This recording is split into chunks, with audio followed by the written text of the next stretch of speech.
जनाब Salim engineer, national vice president जमाते इस्लामी हिंद, आप अपना मैसेज हमें दें। बिस्मिल्लाहिर्रहमानिर्रहीम। अत्यंत दयावान एवं कृपाशील ईश्वर के नाम से, उस ईश्वर के नाम से जो सारी सृष्टि का अकेला रचयिता है, हम सब का पैदा करने वाला और पालने वाला है। प्रशंसा उसी के लिए है जो सर्वव्यापी है, सर्वज्ञानी और सर्वशक्तिमान है, अत्यंत दयावान और कृपाशील है। वह हमसे बहुत निकट है, हमारी बातें सुनता है, जवाब देता है, हमारे दिल और दिमाग में उठने वाले विचारों को अच्छी तरह जानता है। यहाँ तक कि हमारे इरादों, हमारी नीयतों और हमारे इंटेंशंस को भी वो अच्छी तरह पहचानता है।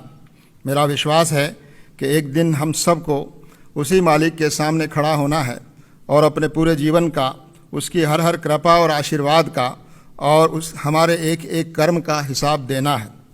ईश्वर की विशेष कृपा और शांति हो उन तमाम ईश दूतों, संदेष्टाओं और पैगंबरों पर जो ईश्वर के आगे संपूर्ण समर्पण का संदेश और मार्गदर्शन लेकर इस धरती पर भेजे गए।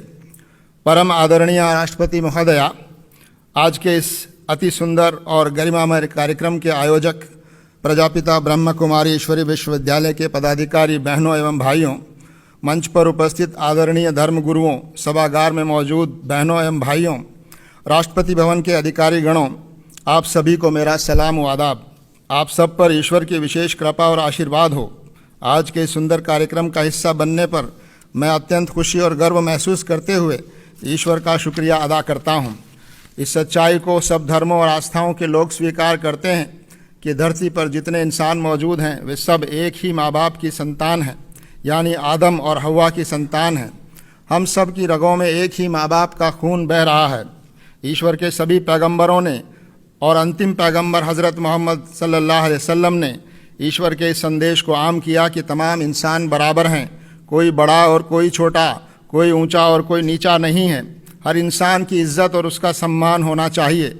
हर मानव की गरिमा की रक्षा की जानी चाहिए। धर्म, जाति, लिंग, भाषा, क्षेत्र या विचारधारा किसी भी आधार पर किसी के अधिकार कम या ज़्यादा नहीं हो सकते।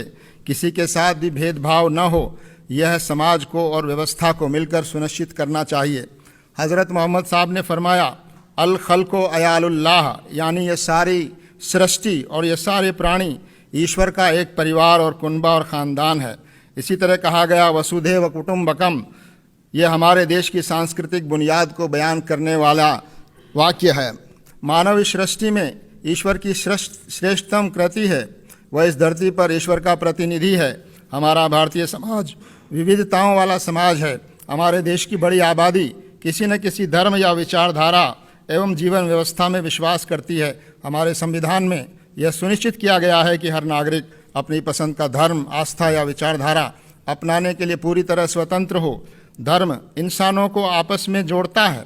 इंसानों को बांटने वाला, उनको नीचा और ऊंचा बनाने वाला धर्म हो ही नहीं सकता। समाज में घृणा, हिंसा और लोगों के बीच अविश्वास सच्चे धार्मिक लोगों की वजह से नहीं है, बल्कि धर्म का दुरुपयोग करने वाले कुछ स्वार्थी एवं समाज विरोधी लोगों की वजह से है। मैं इस्लाम धर्म में विश्वास करता हूँ और यहाँ उसका प्रतिनिधित्व कर रहा हूँ। मैं आपसे निवेदन करना चाहता हूँ कि इस्लाम शब्द का अर्थ है ईश्वर के आगे संपूर्ण समर्पण। इसका एक अर्थ शांति है, क्योंकि अपने सृष्टा के आगे समर्पण से ही इंसान के मन में और इस धरती पर न्याय और शांति की स्थापना हो सकती है। न्याय की स्थापना ही वास्तव में धर्म की स्थापना है और यही शांति की स्थापना की असल बुनियाद है। धर्म हमको अपने सृष्टा का परिचय कराता है, हमें उससे जोड़ता है। सच्चा धार्मिक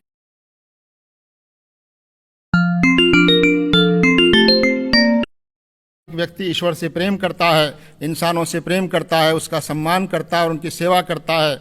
धर्म व्यक्ति को अनुशासित करता है। धर्म हमको इस बात की शिक्षा देता है कि हम अन्याय और अत्याचार से पीड़ित और कमज़ोर लोगों, चाहे वो किसी धर्म के मानने वाले हों, उनके साथ खड़े हों, उनकी मदद और सेवा के लिए आगे आएँ, उनको समाज में सम्मान दिलाने का प्रयास करें। आज इस बात की आवश्यकता है कि विभिन्न धर्मावलंबियों में और धर्म गुरुओं में मेल जोल बढ़ना चाहिए, उनके बीच संवाद मजबूत हो। समाज में नैतिक मूल्यों को स्थापित करने के लिए हम सब धर्म गुरुओं को मिलकर प्रयास करना चाहिए। हम सभी धर्मों के धर्म गुरुओं को इस महत्वपूर्ण काम में पहल करके साथ मिलकर समाज में जागृति लाने, आपसी सद्भाव और विश्वास को मजबूत करने का यह पवित्र कार्य करना चाहिए।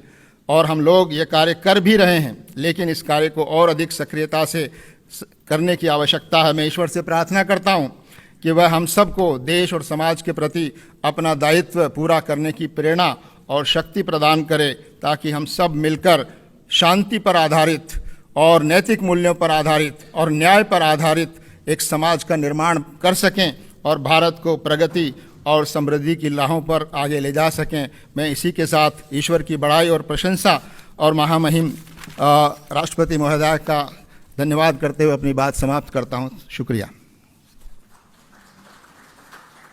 आपका बहुत बहुत धन्यवाद।